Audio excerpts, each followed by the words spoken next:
Friday night, Sunday brunch, it does not matter. Facts are facts, queen. Every cigarette can cut your life short. Find that hard to believe? Then tap the banner for more. This free life. Freedom to be tobacco free. Welcome to Audio Gyan with Kedar Nimkar, a podcast that documents insightful conversations with Indian designers, artists, musicians, writers, thinkers, and creatives of all types. Catch us on iTunes or visit audiogyan.com for more Gyan sessions. Here's your host, Kedar Nimkar. Today I have Priyanka Karyekar with us on Audio Gyan. She's a full-time graphic designer and illustrator and has been doing editorial, books, merchandising, branding, and package designing for various clients. Her illustration style is simple and a mix of type and drawings and playing around with few textures. She's currently based in Pune. Although she has a huge body of work in illustration, this audiogram tries to document her love towards illustrating human figures, which has its own distinct style. So thank you, Priyanka, for giving us your time, and it's a real pleasure to have you on Audiogram. Thanks, Kedar. I'm happy to be here, and hello, everyone. Okay.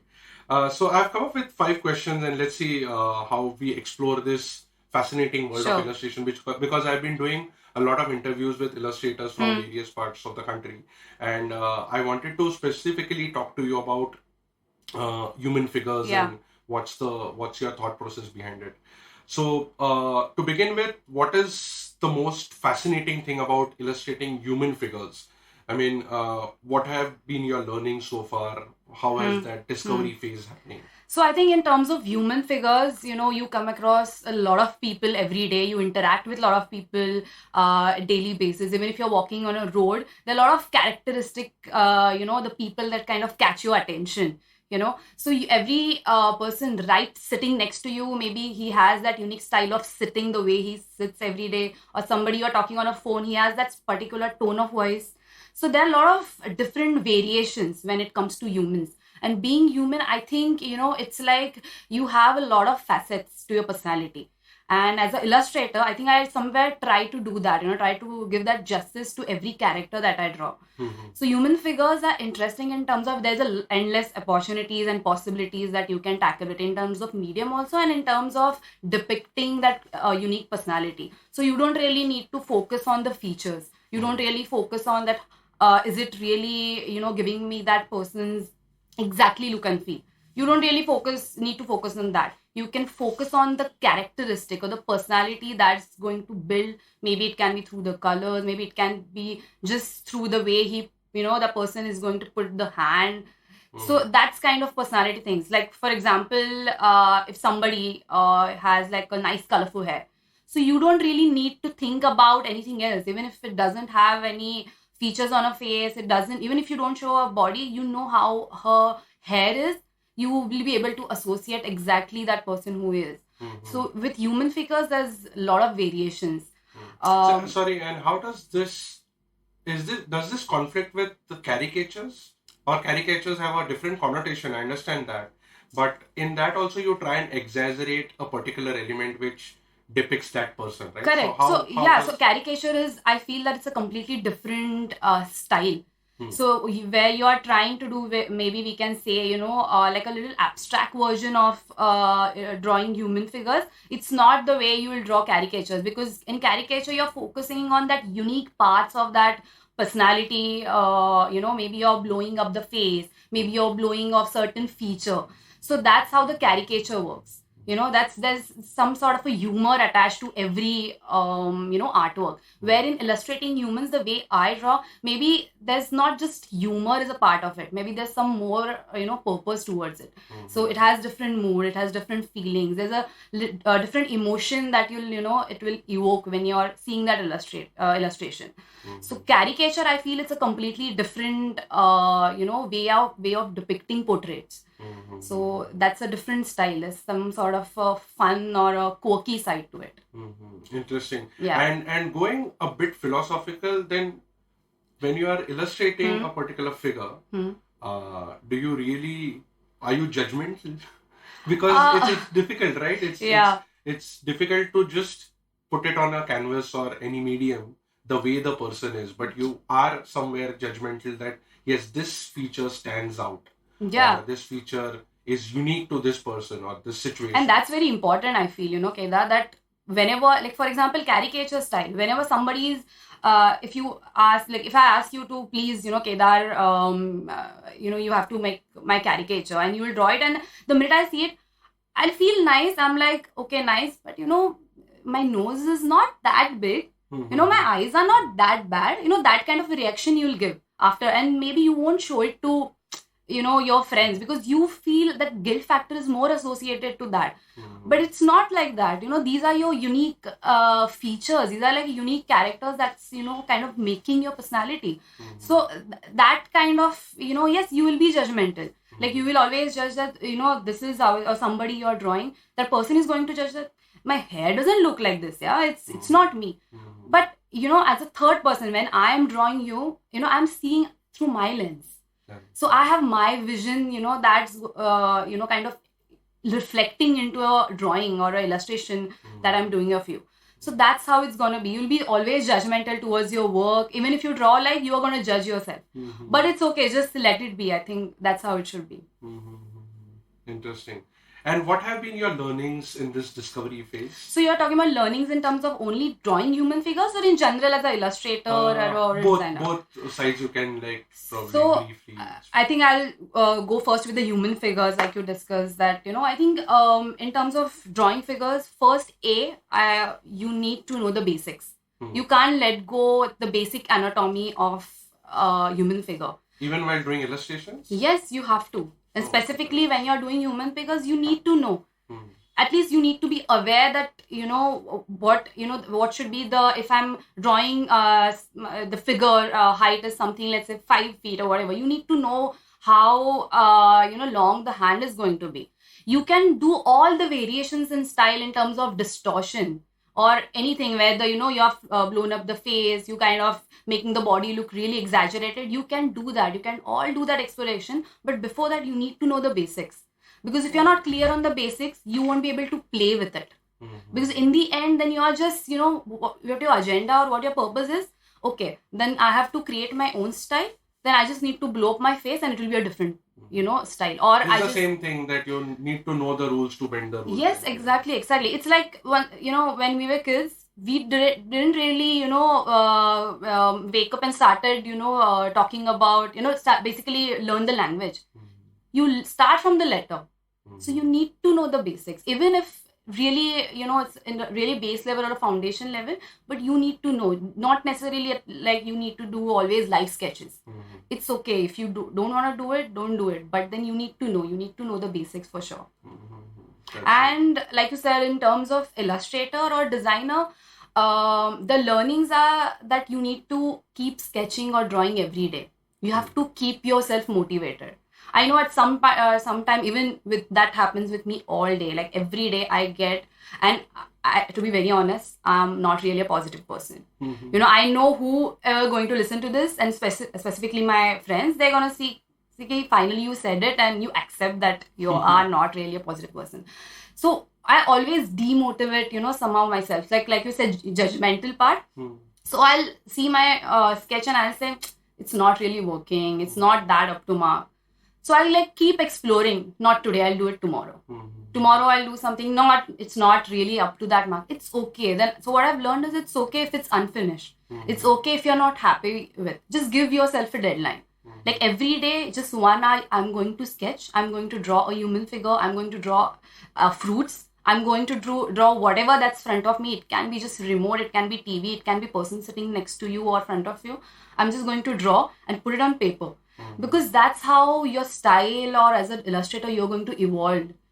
So you have to just do it. You shouldn't be thinking or you shouldn't be judging your work at the very early stage. It's okay you judge, but just let it go. You have to just do it every day. So doing sketch or working every day is what I suggest to everyone. That's why I'm suggesting to myself either. And second is work on your own projects. Please work on side projects. No matter where you're working, no matter what field are you, if you're interested in something, you have to do it. You got to do it. Because that's how, you are going to learn and you're going to explode yourself as an artist. Because there's some sort of a freedom that you're given to yourself. and there's nobody who is going to judge or rate, or the market is not going to affect by your design, or the consumer is not going to completely say, hey, this is not even relevant to me. Nobody's money is kind of invested in your design. So I think you just need to do side projects. And so it's growing because of Instagram and other social yes, media. Yes. Interesting. Your more recent work is towards depicting women in illustrations. Yeah. Sorry if I'm being judgmental about it. No. But this is like a pure observation. So, yeah. Can you tell us what's the story behind it? Kedar, actually there's like depicting women instead of, what, it's good that, people are seeing my work and saying that I'm depicting women, but it's frankly, I'm speaking, I depict myself. Okay. So every illustration that I do, it's that particular time I'm having that feeling. That particular time I'm in and that place, on that place, and I feel really exciting or I'm very happy, I'll draw it on paper. If I feel really lazy, tired, I'll just draw a cup of chai. So that's actually me depicting myself in every illustration. So it's good that it's not coming across as self-obsessed kind of a persona, which is good.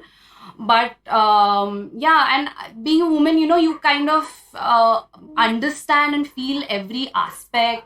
So as a woman, you always kind of have multiple emotions that are going in your head whenever you're meeting or going through some phase of your life or anything. So there is kind of association that I feel that whenever I meet any girl or woman in my life, or it can be my colleagues, it can be my friends, it can be just any person, I came across while walking or on trip, or my mother, for example.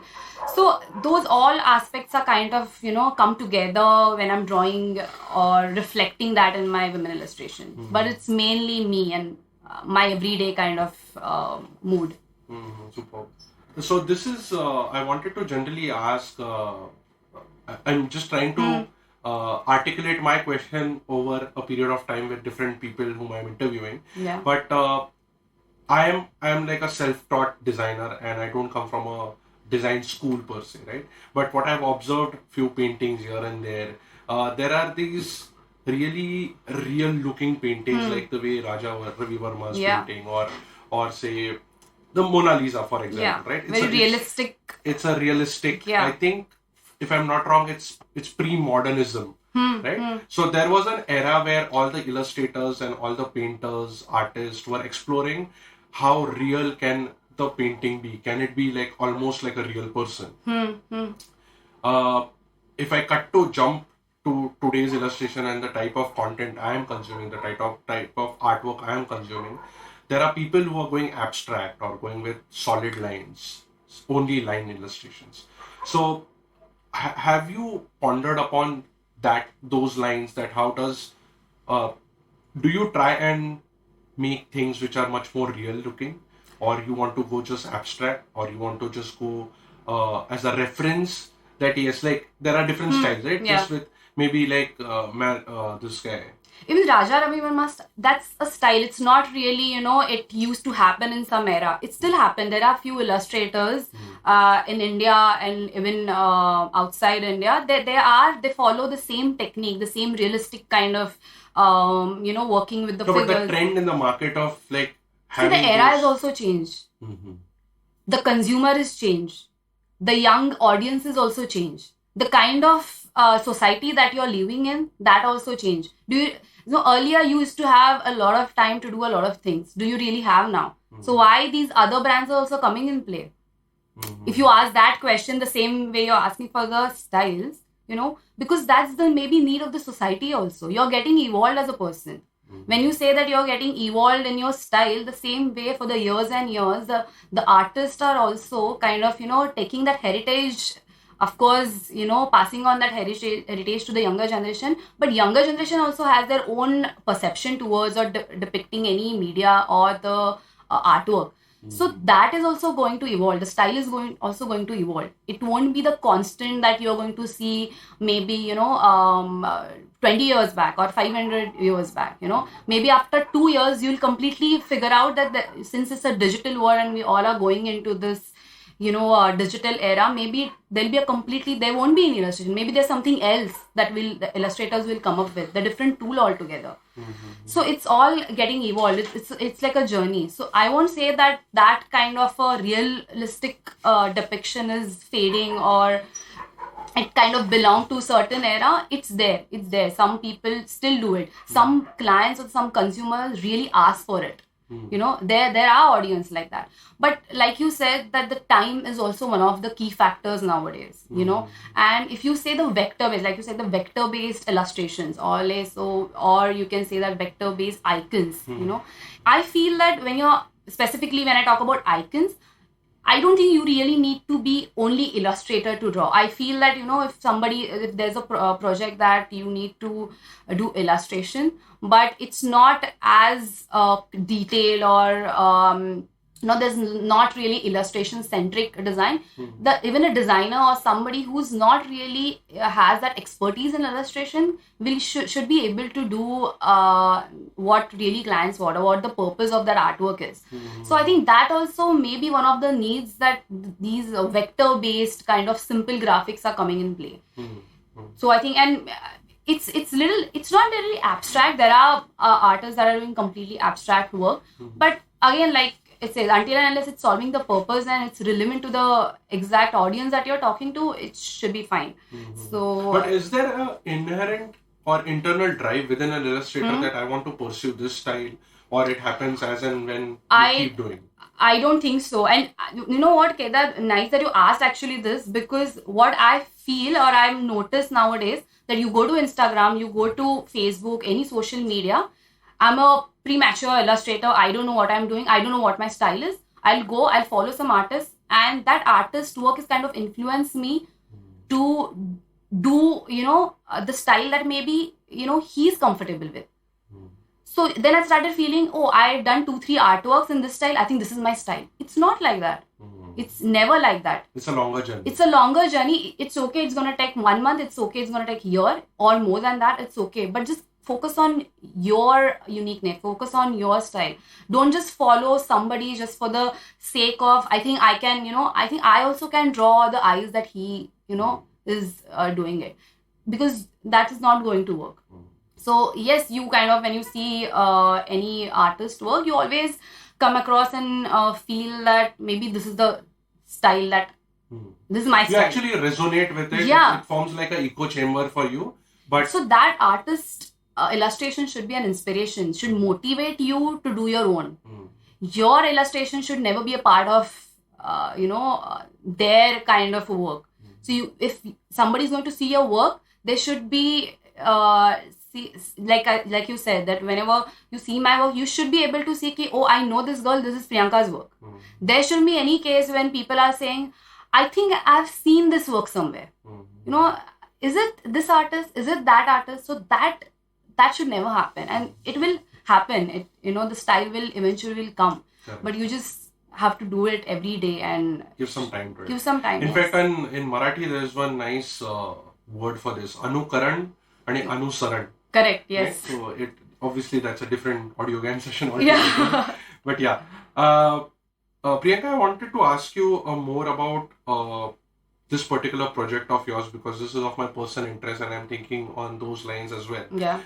You have tried to revive few national heroes by giving them a contemporary look to your illustrations. Yeah. So at least from my understanding, if you look at those kind of illustrations, which are not illustrations, those are paintings mainly, which is Gandhi or Ambedkar or Shivaji in a very stereotypical blue passport size photo. Stuck onto like courts and police stations and schools, right? Yeah. But you have tried to give a different twist, and in fact, I interviewed Karyekar also. Yeah. And he has also tried exploring few people there. So, what was the thought behind it, and can you give us a brief story about it? So actually, the project started. So what happens with us or any young.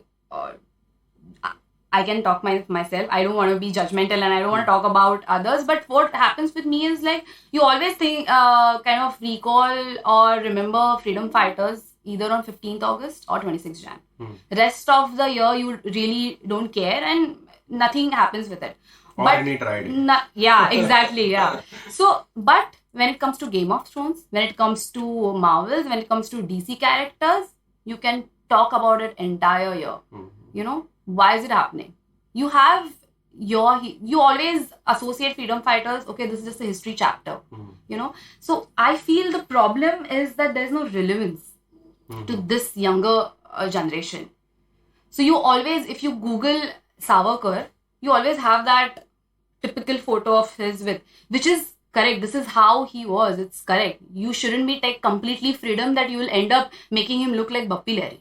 No, you can't. You can't, because he has his personality. He has a huge past and kind of era that he completely created as a freedom fighter. You have to respect that. But you have to modernize, give that little contemporary look to these characters. So then a younger generation like us can relate to, can see themselves in them, you know, or at least not that, then at least there'll be curiosity that I want to know about him. If you're talking about any character from Marvel, there's always curiosity. 5 people will sit together and chat over it. You know, that happens. But have you ever seen that somebody's sitting together and talking about Savarkar? No one does that anymore. The younger generation don't. So you have to kind of break that. You have to break that link altogether and start new. So I feel that's sort of an attempt that I did, that, you know, whenever I'm doing certain artwork specifically for depicting either freedom fighters, you have to make it relevant to this era. You have to make it relevant to the kid that is sitting, you know, next to me, because he is not going to aware of this history at all. That's the fear.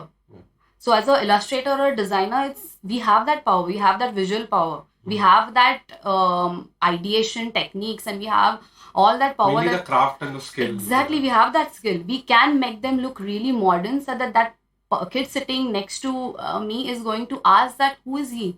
I want to be like him. So we shouldn't be just follow what Google is providing us. We should be create our persona or the character, that imagining or the reading his history. What do you think? How what he must be wearing? Why can't you make that relevant to today's world? So I think that's sort of an attempt that I tried to do there. I'm not quite sure I did it, but that's how I want to do it in future also. No, these are really wonderful looking. In fact, I think they are available on Culture Shop. Yes, they are. The prints and Okay, so I want to just conclude with one last question. Sure. And this may tend towards a cliche media type question, but still I am just trying to put it in another way. That what according to you is like one of the biggest challenges any illustrator goes through in any part of your, like, since you have some years of experience, maybe you can talk about the early years or the mid years. And also like the way writers, because you correctly pointed out that you have to illustrate every day. Yeah. Similarly, writers also say that no matter what state of mind you are in, you have to write. Correct. Right? So sometimes there are writer block, right? Writer's block. Yeah. Similarly, is there an artist block or illustrator block? Or I think the block is like, you know, everyone's life. Like it's there. It's gonna be there for your entire of your life. You know, the block is fine, and it's okay. It's very natural that, you know, you're doing certain things for like life, and suddenly you have that creative block, and you feel like, what I'm doing, you know, I'm not getting anywhere. And that happens to me. Don't ask Kedar how many times. You know, that happens to me, and that's, I think, the symptoms of being creative. Is what I feel. If you're creative, you're facing that block, it's good. It means you're exploring all the variations. It means you're exploring everything that you're finding. It means that you're picking up every tool and trying, and now I don't know what to do next. I'm facing that creative block. It's okay to do that, but I think too, you know, you shouldn't be paying too much attention also to these things. Like, okay, you're facing this, take a break, maybe go on a vacation, just chill for a while, go out, watch a movie, listen to songs, go to a concert, do whatever things that you like. Take a break, come back and start over. So creative block is just like, you know, one fine day you don't want to eat, you don't feel like eating anything, but next day you eventually do, right? It never like that, I'm bored of eating, you know, I'm not going to eat now. You can't quit eating. Yeah, you can't, right? Yeah. Because somebody will always, your inner body is always going to tell you that, I'm hungry, I want, you have to feed me. And that's how the creative person is also like that. So you will feel that block for a particular hour or few days, and you'll be back, because as a creative person, you'll always be hungry. You want to learn, you want to try different things, you want to get back to your pencil and paper. So that will happen, and I think that's how it should be. Like, if you're having that, it's natural. I think you're rocking. And what has been your biggest challenge? I think for me, biggest challenge is how you have to completely stay away from all the artist and inspiration that is there on social media. It's okay, you go refer. I don't mind. I do that too. I go for an inspiration. I follow a few artists just because they give me a lot of insights. They inspire me daily basis. It's okay. But don't fall for a, just for the sake of doing something, or you don't ever compare yourself. Don't compare yourself. You are unique in your ways. Even if you're an illustrator, even if you're a designer, even if you're a writer, you have your own skills. So just focus on that. Don't compare. Never compare yourself. And if you're going to social media, just keep it as a reference. Just don't think beyond that. Because then what happens is, hours and hours you're just scrolling through Instagram. And after one point you feel like, what I'm doing? I think I don't stand anywhere. And then this kind of negativity, and then like you said, creative blockers started coming in your brain, They kind of start peeping in your mind, hello, I'm back, that way. So just ignore this. Social media, everything is fine, but try to stay away and focus on yourself. I think eventually you'll also be there, Eventually people also will be stare at your work and say that this is my inspiration. For that, you have to let go certain things. To just stay away from social media whenever you're ideating, whenever you're working on or focusing on your skills. In fact, there's a very beautiful quote which just reassures this. Miles Davis once said that it took take a very long time to sound like yourself. Yeah, so just finding your own voice is the most difficult thing ever. Like, if you ask me to do your portrait, I'll do it. But if you ask me to do my portrait, it will be a challenge. For any designer, for any illustrator, it's the same thing. If you ask any designer to design a logo for himself, or he'll be like, I think it's going to take ages. That's the answer. But I think you have to take time for yourself and just evolve. You got to do it. On that note, I would just tell you that you don't sound negative, definitely.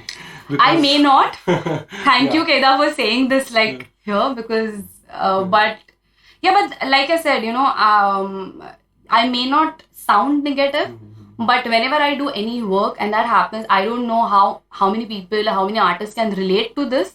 But for me, what happens is, whenever I draw something, whenever I design something, it can be logo, it can be illustration, even when I'm cooking.